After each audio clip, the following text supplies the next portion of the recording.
The savanna is alive with movement, heat, and danger.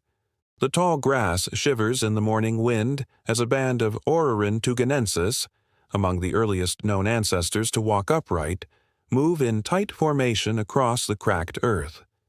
At their center, a female bends low, gathering wild berries from thorny shrubs. A child clings to her thigh, tugging softly, hungry. Another female crouches nearby, stripping bark to chew for moisture. Males fan outward, scanning the horizon, clutching sharpened stones and heavy branches. Suddenly, one male signals sharply. His nostrils flare. His hand gestures downward. Tracks, hoof prints pressed deep into dry mud, the faint promise of prey. The band stiffens, hunger sparking through their hollow frames. Without hesitation, they follow the trail, bodies crouched low, movements swift. The chase begins not in silence but in the pounding rhythm of survival. The first trial. The hunt. The trail leads to a clearing. Gazelles graze at its center, heads jerking up at every sound. The band freezes, then spreads like shadows. One male edges forward, stone flake in hand. Another circles wide, brandishing a branch. The females draw the children close, crouching in the grass. The first strike is clumsy, stones hurled too soon. Gazelles scatter, hooves thundering. But instinct drives persistence. One young gazelle stumbles on uneven ground, isolated. The hunters pounce. Stones crash against its legs. A branch slams down with raw force. A final blow crushes bone. The prey collapses. The tribe erupts in shrill cries. Not celebration, but release. They tear at flesh with stone flakes, stripping meat in frantic hunger.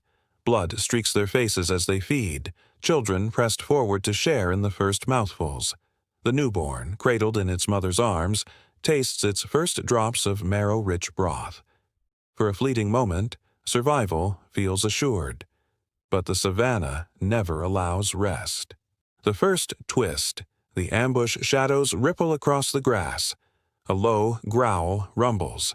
The gazelle's blood has drawn predators. From the reeds, a lioness bursts forth. Her muscles ripple with fury, amber eyes fixed on the feast. Panic erupts. Mothers clutch children to their chests, backing into the grass. Elders scatter. The hunters scream, hurling stones. One strikes her flank, another her jaw. She snarls, unfazed.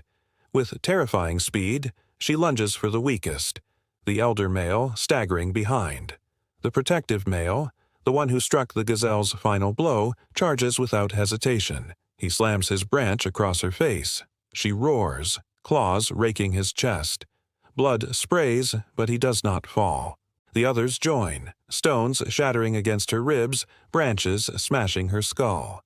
Overwhelmed by the storm of shrieks and blows, the lioness falters, snarling, retreating into the grass. The tribe collapses into silence, trembling. The protective male lies bleeding, his chest torn. The females rush to him, crushing herbs into paste, pressing it against the wounds. The childless elder bends to gather leaves, weaving a crude wrap to bind the gashes. The injured male does not cry out. His eyes remain fixed on the newborn nearby, still safe in its mother's arms. This is no longer just survival. It is sacrifice, the first spark of family. The second trial. The storm. The band presses onward, carrying scraps of meat and their wounded protector. The savanna grows darker. Winds whip across the plain, bending grass flat. A storm rolls fast, the air electric. Lightning flashes, splitting the sky. The band scrambles for shelter, finding a shallow depression beneath a rocky ledge. Rain lashes their bodies, soaking fur and skin, chilling them to the bone. Thunder crashes, deafening. The newborn wails, its cries drowned in the storm's fury. Lightning strikes again, this time igniting a dry tree. Flames burst upward, feeding hungrily on wind. The fire spreads fast, racing across brittle grass. Smoke chokes the air. The band panics. Mothers shield infants, elders stumble, hunters drag the wounded male. They run together, plunging into the storm. Sparks rain down, embers burning their skin. The fire pursues, a predator of flame. Ahead, the river churns in the rain. Without pause, they leap, plunging into its shallows. Water closes around them, hissing as fire devours the plain behind. They cling to one another in the current, trembling until the storm breaks. By dawn, the land is blackened, charred. But the tribe lives. The child lives. Around the protective male, the group gathers, tending his burns and wounds. The mother of the newborn presses her hand against his, a gesture older than words, heavy with meaning. Family is no longer blood alone. It is bond. The third trial. Rivalry days later, the tribe follows the river to new ground. Water pools glimmer in the sun, a rare oasis. Relief surges through them as they drink, as children splash, as mothers wash mud from infants' skin. But relief vanishes as figures emerge on the opposite bank. Another band of Orrorin. Strangers, rivals. Their bodies are lean, their eyes sharp with hunger. The two groups stare across the water. Weapons rise, stones, branches, sharpened flakes. Both sides know the pool is too small for both. Slowly, one rival male steps forward, chest heaving. A stone flies. Chaos erupts. Bodies crash in the mud. Cries split the air. Stones slash flesh. Branches break bones. A female shields her child with her own body, blood streaking her arms.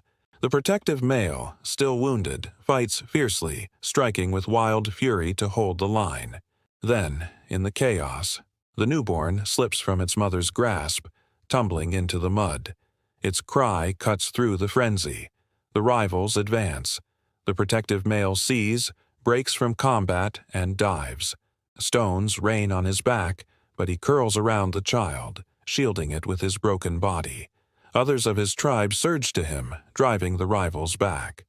The rival band retreats at last, beaten. The tribe gathers close, pressing the child back into its mother's arms. She weeps silently, touching the protector's torn chest. Around them, the others collapse into the mud, wounded but alive. The Savanna does not forgive. From the reeds a shape emerges. The lioness, scar streaked across her face, hunger burning brighter than ever. The tribe stiffens. They have nothing left, no strength, no fire, no shelter. Yet together they form a circle. Children and mothers at the center, hunters and wounded at the edge. The lioness snarls, charges. The band surges. Stones fly, branches swing, fists pound. The protective male collides with her, stabbing a sharp flake into her shoulder. She thrashes, claws tearing. Another elder smashes stone into her skull. Another drives a branch into her side. The air fills with shrieks and roars, blood and dust. At last, the lioness falters, staggering, collapsing into silence. The band stands, scarred, shaking, but alive. Resolution. The first bonds. That night, they gather around a new fire built from charred wood. Flames crackle, smoke rising against the dark sky. Faces glow in the light, bloodied, weary, yet bound together. The mother nurses her child. The protective male sits close, his body scarred but alive. Around them, the tribe presses in, sharing meat, sharing warmth, sharing silence. For the first time, survival feels different. Not just the battle of one body against the world, but the unity of many lives bound as one. On the blackened savanna, the first family is born, and in this fragile circle of firelight, the whispers of humanity begin, not in words, but in love, sacrifice, and bonds that endure.